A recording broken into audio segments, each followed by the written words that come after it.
Reckless wounding and recklessly causing grievous bodily harm are offences under Section 35 of the New South Wales Crimes Act. The maximum penalty for reckless wounding is 7 years imprisonment. If it occurs in company, that is if you're with someone else, the maximum increases to 10 years imprisonment. The maximum penalty for recklessly causing grievous bodily harm is also 10 years imprisonment. The maximum increases to 14 years imprisonment if the offence is committed in company.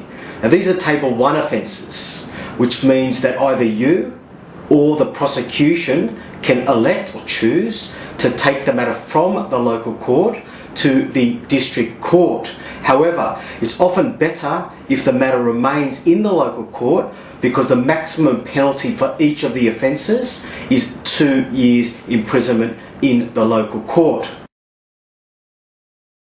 For your actions to be reckless, you need not intend to wound or cause grievous bodily harm to any person. However, you must realise that a possibility of your actions is that you will wound or cause grievous bodily harm to a person, and nevertheless continue with those actions. The definition of wounding is any breaking of both layers of the skin, that is the dermis and the epidermis. So any deep cut causing bleeding or any split lip would constitute wounding. The definition of grievous bodily harm is any really serious harm.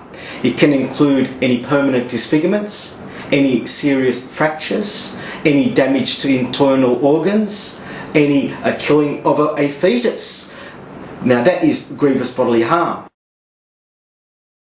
If you're charged with reckless wounding or recklessly causing grievous bodily harm, it's important for your lawyer to review your case, get the materials, see if you have a valid defence, and if you have a valid defence or if there are weaknesses in the prosecution case, your lawyer can write to the other side and request the withdrawal of the charges. For example, if you acted in self-defence, you may be able to get the charge dropped on that basis. Alternatively, if you agree that you did conduct some sort of an assault, but it wasn't serious enough to be recklessly causing wounding or recklessly causing grievous bodily harm, or if the injuries weren't enough to constitute wounding or grievous bodily harm, your lawyer can write to the prosecution and request a less serious charge, such as common assaults or assault occasioning actual bodily harm.